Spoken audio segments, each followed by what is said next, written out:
I don't want to live in a hole anymore. It makes me feel poor. We are poor, but we're happy. Come see, come ça. Anyway, the views are better above ground. Honey, I'm 7 non-Fox years old now. My father died at 7.5. I don't want to live in a hole anymore. And I'm going to do something about it. Your biggest enemy is you. Why not you? I get happier about the harder it is because I know that no one else will follow. It's a selection effect. You got to get comfortable being uncomfortable if you ever want to be successful. Start putting some pressure on. Put some pressure on yourself. Get out here and get about it. Look, I'd love to sugarcoat this thing for you. I'd love to tell you, look, you can go out here and get rich, do a couple of things. That ain't happening. You got to get real doggish. You got to get downright funky if you want to make it. Why can't I create? Why can't I start? Why can't I be a business? Why can't I be a CEO? Why can't I be a tech guru? Why can't I create cooking products, lotions, scents? There's so much that some people just don't understand they can do. Information does. You know, the book that I'm working on now is all about the mental approach that you have with life, and people not understanding that your biggest enemy is you. My whole book is about you battling yourself. People don't understand it's you against you. The only person that gets in your way is you. Nobody else. It's you. You cannot change your life unless you change something. If you always do what you always did, you'll always get what you always got. No matter what it is. Many times you say to yourself, I gotta lose weight, I'm too fat.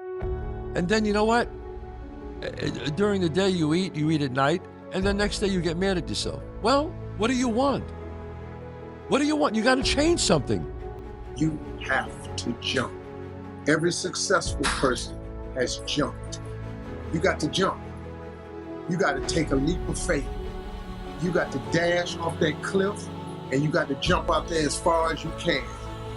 Now, a lot of times you stand on the cliff of life and you see other people soaring by, gliding down like a bird flying through the air.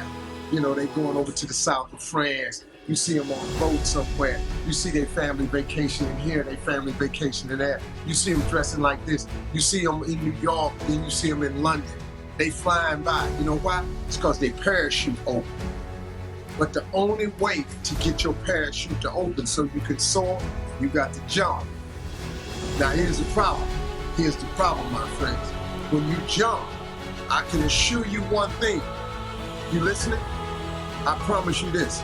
Your parachute will not open right away. No, that's the fear part. I promise you your parachute will not open right away. You're gonna hit them sides and them rocks. You're gonna tear your back out on the cliff. You're gonna cut yourself. You're gonna get wounded. You're gonna get some tears and stuff like that. But eventually, the parachute will open and you'll be sober. But here's the other caveat. Let me teach you this right here. If you do not jump, I promise you one thing. Your parachute will never open. So you safe, but you'll never soar. You got to jump. People only root for people who don't need it. Like, the amount of times when I was on my lonely path where I was too different from the friends that I had, but not successful enough to be friends with the people that I wanted to be friends with. That's when you want people to root for you. That's when you want people to support you. Once you've already won, people are like, he's amazing, he's so good. But like, that's the time when you need it the least. And so you always have to be the person who roots for you before everyone else does. And it's usually a single clap in the auditorium for a very long period of time. It is a slow clap that's just you rooting for you. And that visual, I think, is one that you can kind of take because it is. People struggle to do things alone. And the path of the exceptional person is one of an exception, which means that you are not with other people. And rather than fighting that or bemoaning it, see it as an indicator that you're on the right path. Because if everyone else were cheering you on, then it means you're not in the right place, because it means you're just like everyone else, and that's not where you want to be. Why not you? You've got the brains, you can make decisions, you can study the plan, you can change your life, you can grow immensely in the next few years, you can make your dreams come true, you can build a financial wall around your family nothing can get through. You can become healthy, you can become powerful. Why not you? Is that when it feels scary to jump, Ian, that is exactly when you jump. Otherwise, you end up staying in the same place your whole life.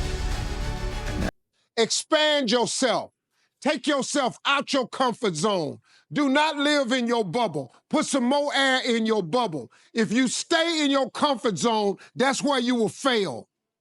You will fail in your comfort zone. Success is not a comfortable procedure. It is a very uncomfortable thing to attempt. In whatever you do, you've got to be a little bit gone to it. You're not all there. You've got to be almost insane to your craft. Not a lot of people can understand that. That's why I don't know about nothing else. I do not pay attention to nothing else. There was games of football on yesterday, there was rugby, there was this, there was that. And like normal society is like, let's talk about this, and let's engage in this. And I can't do it. I just don't, people are talking to me, and in my head, I'm counting something. I'm counting up a number, or I'm knee deep in a sequence on the mat, or on the feet. That's my life, sequences and numbers, nothing else. I cannot pay attention to nothing else. Human beings, we're a blip in existence. Death is promised. So what do you do with your life? How do you make the most of it? How do you make your voice the loudest? The fear is never reaching your potential. That's it. And always falling short, always quitting before you're done, always procrastinating, always not doing the right thing. And then one day you're an old man. Yep. And you look back and go, God, I could have been great. Yep. Could have been great. I never forget one time I was running by a graveyard. And I was just trying to become, I was fat. And I ran by a graveyard and I looked out there and I have all these epiphanies, man. I have all these moments of it's crazy, man, of this thought. Cause I'm always by myself. I'm always in deep thought about how to be better. And I look out there, I'm like, man, I wonder how many of you who's in there fucking just so upset with how you lived your life.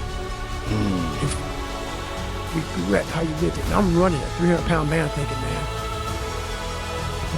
don't die like this, bro.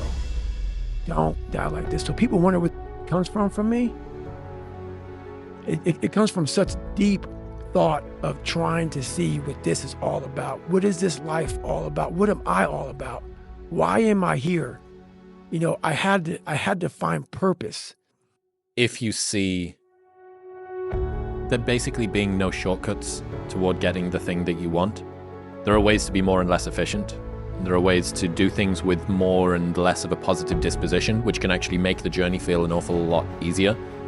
But ultimately, if you assume that largely everyone needs to go through the same challenges that you're going through, every single difficult thing that you do is kind of like a massive wall that you need to get over. And you go, wow, I'm so glad that I've got over that wall. And think about how many people are going to be selected out. It's like the Hunger Games, you know? Think about how many other people are going to fall at that wall there. And he said a month ago that each of us has only one past, but there are many futures. You see, you can't change your past, but you can determine your destiny. Why not now? There never was a better time.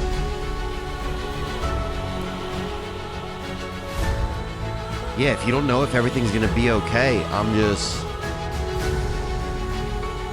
I'm sending you this audio text right now and just saying, hey, bro, you know, everything's gonna be okay. You're doing good.